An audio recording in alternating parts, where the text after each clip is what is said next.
Hey guys, this is Justin. Hello and welcome to another video. Hope everyone is doing well. My voice is still messed up. We're starting off strong. Not really. So yeah, this will be a fun one. We're continuing the hashtag AskX series. We've got some fun questions for today. Just a reminder, if you guys are looking to get into Star Wars Legends, I did put an Amazon listing with all of my favorite books. Every S or A tier from our TapCaf Transmissions podcast. You don't have to purchase from there. Consider checking out your local library. This is an interesting one. Alex asks, in the lore, were there any Old Republic holdouts like there were CIS/Separatist holdouts? Obviously, we see the Alliance, but were there any planets or systems which simply didn't recognize the Empire as legitimate and continued to act as if they were a part of the Old Republic? Now, I know that you acknowledge the Rebel Alliance, but it's actually a pretty interesting topic. Was the Rebel Alliance actually the continuation of the Old Republic? Given that they'd go on to establish the New Republic, you'd think so. Well, Star Wars Legends, at least, does a good job of discussing this in the Essential Guide to Warfare, where it explains that Mon Mothma actually outright rejected the idea of creating a republic in exile, i.e. she chose not to position the Rebel Alliance as the direct continuation of the Republic, and that was largely due to the fact that she actually wanted the galaxy to see the Empire as a perversion of the Republic, which I think makes sense because the Republic had clearly fallen into decay before the actual declaration of the New Order. So when looking to rally support, especially among ex-separatists, it's kind of better to avoid that connection. When looking at Republic holdouts, outside of early rebel leaders, you don't see a whole lot. The Bad Batch did give us a few examples. Cham Syndulla and Ryloth, they're pro-Republic, fairly militant. Then at the turn of the Empire, they organized the Free Ryloth movement, as we saw in the Bad Batch Season 1, Episode 12. A very similar idea would be the Partisans, who formed on Onderon almost directly after the fall of the Republic, and obviously they would play into the Rebel Alliance later on. Back in the Bad Batch, you also have Senator Chuchi and the Pantorans, but part of the major problem was that the Empire very early on proved themselves different than the Republic in that they brutally slapped down any sort of complaint or resistance. That's part of the reason why the Tarkin Doctrine was employed, because, as Tarkin himself says, fear keeps the systems in line. The Gorman Massacre showed what the Empire would do to simple protesters, and obviously any planets which outright rebelled against the Empire were treated extremely harshly, and as the war progressed, it was only very powerful systems like Mon Calamari which could openly rebel, with some caveats. Those are mostly systems which wanted the restoration of Republic rule, or at least a return to how things were. There were other systems across the galaxy which generally didn't care whether the rebels or the Republic or the Empire were in charge. They wanted to remain independent. The Hapes Consortium, for example, in Star Wars Legends, was isolationist and self-governing. They pushed back against even the Empire, and the Empire was pretty much happy to let them do whatever, so they weren't really eager to accept Imperial rule. You can say the same about the Hutts to a degree. You can say the same about many smaller factions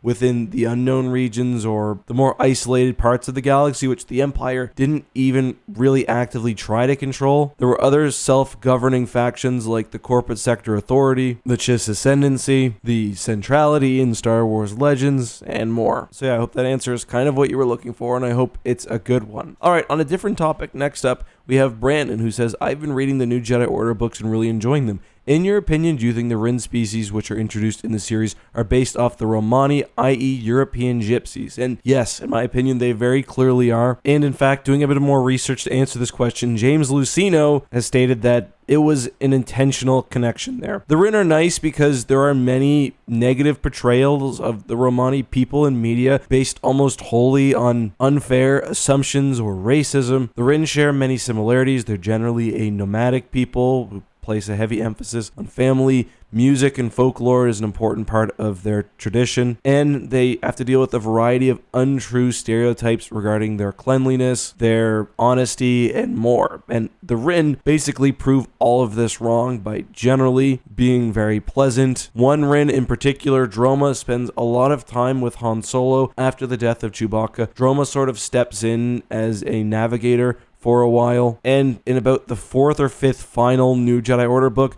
we learn more about the Rin network. Basically, the Rin are spread across the galaxy. They often go unnoticed, so they do a great job of passing on information, which ends up being vital to the resistance against the Yuuzhan Vong. Rin will pop out of places. They'll tell Han to look out for danger. They're often anonymous, but yeah, they're a very interesting species. But yeah, all right, one final question, and this one I'm actually not really sure how I feel about, so it's a fun one. Kirk says, howdy, was hoping to get your thoughts on this. I'm at an age where I saw the original trilogy first. During that time, what was on screen suggests the Jedi and Sith Masters had such control over the Force they didn't need lightsabers as they never used them in the films. When the prequels dropped, this concept was shattered. I was wondering what you thought of this period, as many criticized Legends materials that broke with that idea during the gap. And yeah, I'm sort of two minds of this. I saw the original trilogy first as well. I was, however, young enough when the prequels came out, I was 7, that much of my thoughts were shaped by Episode 1, the first time we see the Jedi of the Old Republic, in action, and there's a lot you take for granted when you have the gift of hindsight. For example, one thing that's kind of funny is that in Star Wars Legends, before Episode 1 came out, red wasn't necessarily an evil lightsaber color, because we'd only seen one person with a red lightsaber. In fact, we'd only seen one person with each lightsaber color, and there was no indication that red was always bad. Obi-Wan had the blue lightsaber he gave to Luke. Luke built a green lightsaber. We see the red one with Darth Vader. But characters like Lobaka, even Princess Leia, even Luke with his Shoto had red sabers. The outfit of the Jedi is another one where what Obi-Wan is wearing in the desert ends up becoming basically the stock Jedi robe. I never imagined, from what I remember, Jedi fighting so much. I didn't imagine the Clone Wars would be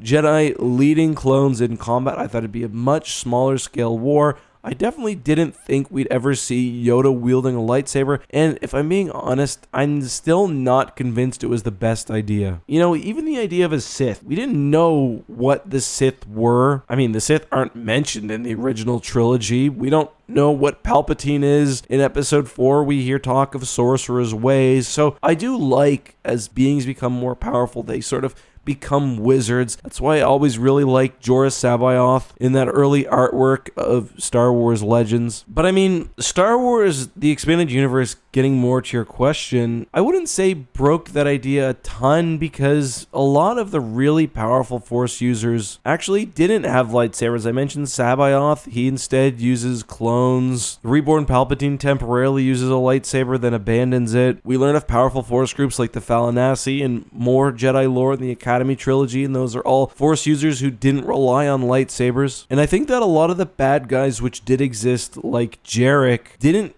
give off the same master vibe. I was about to go on a rant, but to be fair, I'm talking mostly of books. I guess when you get to a lot of the Tales of the Jedi comics, then yeah, we do see, I guess, more modern Jedi. I guess that's a good point. When thinking about books, they really went out of their way not to deal with the Jedi of the Old Republic traditions, and that's good, because a lot of what they got ended up being wrong, like Corellian Jedi having their own thing, the Jedi having mobile training schools like the Chunthor, which I still quite like. It's kind of remarkable at times how much accidentally worked out, or also how authors had to go out of their way to avoid what they knew were major galaxy-spanning events like the Clone Wars or how the Empire formed. But that's really all I got. Good question. I don't know the answer. It's hard, so maybe that's a good one to talk about in the comments below. That is, however, all I got. So, till next time, guys, I'll see you soon. Be safe, and may the Force be with you.